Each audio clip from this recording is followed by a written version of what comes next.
नमस्कार मित्रों, एक बार फिर प्रस्तुत हूँ आप लोगों के सामने काव्य प्रकाश प्रश्नोत्तरी के साथ। आइए प्रारंभ करते हैं हमारे प्रश्नोत्तरी का अगला भाग, जो कि प्रारंभ होगा प्रश्न संख्या 185 से। तो सबसे पहला प्रश्न है हमारा आज का, प्रश्न संख्या 185। प्रयोजनेन सहितं लक्षणीयं न युज्यते। प्रयोजनेन सहितं लक्षणीयं न युज्यते इत्युक्ति केन संबद्धा। यह उक्ति किससे संबंधित है? किससे संबंधित है बताना। व्यंजनायाः पृथग वृत्तित्व स्वीकारेण, या फिर अभिधायाः प्राथम्येन, लक्षणायाः गौणत्व स्वीकारेण, अथवा तात्पर्यार्थ स्वीकारेण। तो प्रयोजनेन सहितं लक्षणीयं न युज्यते, ये युक्ति जो है उक्ति जो संबंधित है व्यंजनायाः पृथग वृत्तित्व स्वीकारेण। किससे है? व्यंजनायाः पृथग वृत्तित्व स्वीकारेण। वहाँ से ये, उस पंक्ति से यह पंक्ति, ये उक्ति जो है संबंधित है। आइए प्रश्न संख्या 186 की तरफ आगे बढ़ते हैं। मित्रों, बहुत अधिक अभी समय नहीं मिल पाया, तो इसलिए जो है प्रश्नोत्तरी ज़्यादा बड़ी आप लोगों के सामने नहीं लेकर के आ पाए हैं। तो आज भी ज़्यादा बड़ा कार्य नहीं है, कार्य थोड़ा छोटा ही रहेगा। आपको ये इसीलिए जो है फिर भी जो भी प्रश्नोत्तरी संभव हो पाई है वह आपके सामने लेकर के आए हैं। आपको अगर ये प्रश्नोत्तर चाहिए तो संस्कृत गंगा से आप इस पुस्तक को खरीद सकते हैं, जिस पुस्तक से हम आपको ये प्रश्नोत्तरी करा रहे हैं। तो उससे भी आप लाभ ले सकते हैं, और बाकी प्रश्नोत्तर तो हम आपको करवा ही रहे हैं, आप यहाँ से कर सकते हैं। अधस्तन युग्मानां तालिकां विचिनुत। अधस्तन युग्मानां तालिकां विचिनुत। संयोगः विप्रयोगश्च साहचर्यं विरोधिता। सारे एक साथ दे दिए लाइन में।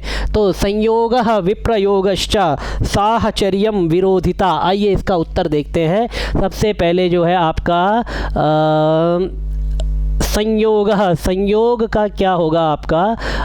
संयोग होगा आपका सशंख चक्रो हरि। सशंख चक्रो हरि जो है संयोग का उदाहरण है।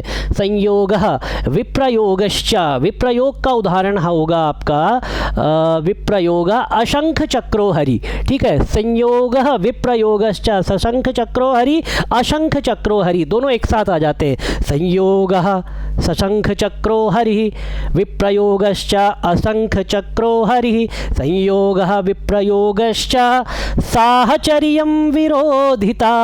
साहचर्य भीमार्जुनौ, साहचर्यं विरोधिता कर्णार्जुनौ। तो कर्ण और अर्जुन का विरोध तो जगत प्रसिद्ध है, और भीम और अर्जुन का साहचर्य या राम लक्ष्मणों भी यहाँ पर हो सकता है, उनका भी साहचर्य अत्यंत प्रसिद्ध है। तो इस तरह से ये कारिका आप याद कर लेंगे। इसको आप प्रश्न को देखिए, 4 तो यहीं आ गए, 4 आप बुक में से पढ़ लीजिए तो आपका जो है काम हो जाएगा। तो इस तरह से ये प्रश्न आपने कर लिया है, तो सही उत्तर हमारा ए हो जाएगा यहाँ पर। आइए अगले प्रश्न की तरफ आते हैं। देखिए, राम लक्ष्मणों की बात कर रहे थे, अगला जो है राम लक्ष्मणों व्यंजना है। राम लक्ष्मण में व्यंजना किस चीज़ की है? तो राम लक्ष्मण में व्यंजना साहचर्य की है। किसकी व्यंजना है? राम लक्ष्मणों में साहचर्य की व्यंजना। अभी मैंने आपसे इसके बारे में बात की थी। सशंख चक्रो हरि, सशंख चक्रो हरि में व्यंजना है, ऊपर से ही ले लीजिए। सशंख चक्रो हरि में जो है संयोग की व्यंजना है। और व्यंजना कतिधा, व्यंजना कितने प्रकार की होती है? द्विधा, त्रिधा, चतुर्धा या फिर पंचधा। तो व्यंजना कितने प्रकार की होती है? व्यंजना होती है द्विधा। ठीक है, ये धा प्रत्यय लगता है संख्या वाचिनोर ध सूत्र से। ठीक है, तो व्यंजना कितने प्रकार की होती है? व्यंजना 2 प्रकार की होती है। तो इसके बाद जो है अगला प्रश्न हमारे सामने है, आपको स्क्रीन पर नहीं दिखाई दे रहा होगा, तो इसको मैं थोड़ा सा स्क्रॉल कर दूंगा तो ये आपके सामने आ जाएगा। आइए अगला प्रश्न ये है आपके सामने। प्रयोजन सदैव गम्य होता है। प्रयोजन किससे गम्य होता है? इंगित से, व्यंजना से, व्याजोक्ति से, या फिर उपर्युक्त सभी से। प्रयोजन किससे गम्य होता है? तो आपका सही उत्तर यहाँ पर हो जाएगा व्यंजना से। प्रयोजन गम्य होता है व्यंजना से। लक्षणा में प्रयोजन की प्रतीति कराने वाली वृत्ति है। लक्षणा में प्रयोजन की प्रतीति कौन सी वृत्ति कराती है? तो आपको सही उत्तर बताना है इसमें व्यंजना व्यंजना वृत्ति, लक्षणा में प्रयोजन की प्रतीति कराने वाली वृत्ति है व्यंजना वृत्ति। आइए अगले प्रश्न की तरफ आगे बढ़ते हैं। हमारा अगला प्रश्न है प्रतीयमानार्थ प्रतिपादिका शक्तिर्भवति। प्रतीयमानार्थ प्रतिपादिका शक्ति कौन सी है? तो प्रतीयमानार्थ प्रतिपादिका शक्ति होती है व्यंजना। ठीक है, तो अभी जो प्रश्न है हमारे सभी प्रश्न प्रायः व्यंजना से ही लिए गए हैं, व्यंजना के ही प्रश्न हैं, तो इसीलिए सबका उत्तर व्यंजना हो रहा है। यहाँ पर ये बताना आसान है, लेकिन आगे ये बताना आसान नहीं होगा। आपको थोड़ा ध्यान रखना है इन चीज़ों का कि प्रश्न आपको याद हो, क्योंकि यहाँ पर तो केवल व्यंजना की बात अगर सीक्वेंस में हो रही है तो उत्तर व्यंजना है, लेकिन हर जगह व्यंजना की ही बात नहीं होगी, वहाँ तो इतने विषय हैं, फिर कहीं जा करके एक प्रश्न व्यंजना का आपके पास आएगा। आइए अगले प्रश्न की तरफ आगे बढ़ते हैं। हमारा अगला प्रश्न है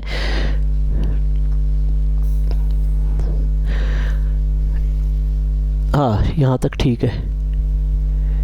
ये मम्मट मते व्यंग्य मूला व्यंजनायाः उदाहरणं वर्तते। व्यंग्यमूला व्यंजनायाः उदाहरणं वर्तते। व्यंग्यमूला व्यंजना का उदाहरण क्या है? निःशेषश्च्युत चंदनम, या फिर पश्य निश्चल निष्पंदा, या फिर ग्राम तरुणम तरुण्या, या फिर मातर ग्रहोपकरणम नास्ति। आपका जो है व्यंग्य मूला व्यंजनायाः उदाहरणम, तो व्यंग्य मूला व्यंजना का उदाहरण क्या होगा आपका यहाँ पर? पश्य निश्चल निष्पंदा, ये आपका व्यंग्य मूला व्यंजना का उदाहरण हो जाएगा, याद रखेंगे। ठीक है, अगला प्रश्न है मम्मट के अनुसार व्यंग्य रूप प्रयोजन में अपरिहार्य है। व्यंग्य रूप प्रयोजन में इनमें से कोई एक अपरिहार्य है। व्यंजना अपरिहार्य है, अभिधा अपरिहार्य है, तात्पर्य या फिर रूढ़ि। ठीक है, तो चार ऑप्शन है, चार में से आपको सही बताना है। तो इसमें व्यंजना जो है व्यंग्य रूप प्रयोजन में व्यंजना अपरिहार्य है। ठीक है, आइए अगले प्रश्न की तरफ आगे बढ़ते हैं। हमारा अगला प्रश्न है अर्थस्य व्यंजकत्वे तच्छब्दस्य सहकारिता होती है। अर्थस्य व्यंजकत्वे तच्छब्दस्य सहकारिता, तो आपको सही उत्तर इसमें बताना है। पहले चार ऑप्शन आपके सामने रख देते हैं। शाब्दी व्यंजनायाम अर्थस्य व्यंजकत्वे तच्छब्दस्य सहकारिता भवति, अथवा आर्थी व्यंजनायाम अर्थस्य व्यंजकत्वे तच्छब्दस्य सहकारिता भवति, गूढ़ व्यंजनायाम भवति, अथवा अगूढ़ व्यंजनायाम भवति। तावत् अस्य प्रश्नस्य उत्तरं वर्तते आर्थी व्यंजनायाम अर्थस्य व्यंजकत्वे तच्छब्दस्य सहकारिता भवति। अस्माकं अग्रिमः प्रश्नः वर्तते आर्थी व्यंजनायाम अर्थस्य व्यंजकता सहकारिता च। तत्र चत्वारः विकल्पाः सन्ति। सर्वोत्तमः विकल्पः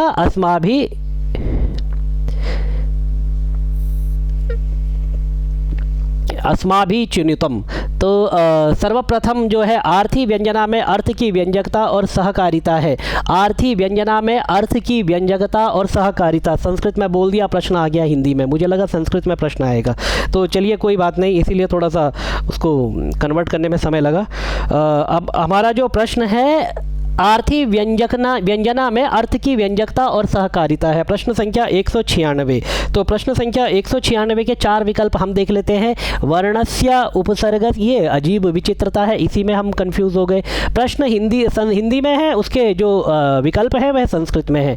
प्रत्ययस्य अथवा शब्दस्य, आर्थी व्यंजना में अर्थ की व्यंजकता किससे होगी? आर्थी व्यंजना में अर्थ की व्यंजकता जब भी होती है तो अर्थ की व्यंजकता शब्द से होती है। ठीक है, शब्द की व्यंजकता होती है।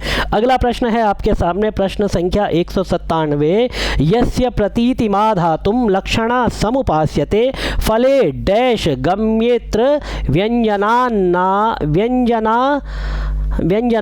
पराक्रिया। ठीक है, यस्य प्रतीतिमा धातुम लक्षणा समुपास्यते फले डैश गम्येत्र व्यंजनान्ना पराक्रिया। प्रश्न संख्या 197। फले शब्दैक गम्येत्र फले मुख्यार्थ गम्येत्र, फले संकेत गम्येत्र, अथवा फिर फले संदर्भ गम्येत्र। तो संकेत हटा दीजिए, संदर्भ हटा दीजिए, दो तो हो ही नहीं सकते। अब यस्य प्रतीतिमा धातुम लक्षणा समुपास्यते, लक्षणा समुपास्यते यदि ऐसा आ गया है तो मुख्यार्थ यहाँ पर हो नहीं सकता, शब्द एक, यही आपका जो है सही उत्तर होगा। आइए आगे बढ़ते हैं। अब इसमें गंगायां घोषः, गंगायां घोषः इत्यत्र शैत्यपावनत्वादिर्बोधो जायते। इसमें शैत्य पावनत्व की प्रतीति किससे होती है? गंगायाम घोषः। तो गंगायाम घोषः शैत्य पावनत्व की प्रतीति जो होती है वह व्यंजना से होती है। यह प्रश्न रिपीटेड है, पहले भी आ चुका है, इसलिए इसके उत्तर में आपको भी कोई समस्या होनी नहीं चाहिए। तो मित्रों बस आज के प्रश्नोत्तरी को हम यहीं पर रोकेंगे। प्रश्न संख्या 198 तक आपको प्रश्न दे दिए गए हैं, हमें 450 प्रश्नों तक पहुँचना है। तो अभी समय इतना नहीं मिल पा रहा है कि बहुत अधिक प्रश्न आपके सामने ला पाएँ, लेकिन जिस दिन कल परसों जब भी समय मिलता है तो 50 से 75 प्रश्न एक वीडियो में, वीडियो थोड़ा बड़ा बनेगा पर कोई बात नहीं, वो आपके सामने प्रस्तुत हो जाएगा और धीरे धीरे हम इसको ख़त्म करके फिर अगले काव्य प्रकाश के लगभग 400 साढ़े 400 प्रश्नों को पूरा करके दूसरे किसी ग्रंथ की तरफ चलेंगे। उसके भी प्रायः इतने ही प्रश्न आप लोगों को उपलब्ध कराए जाएंगे। धन्यवाद सभी को।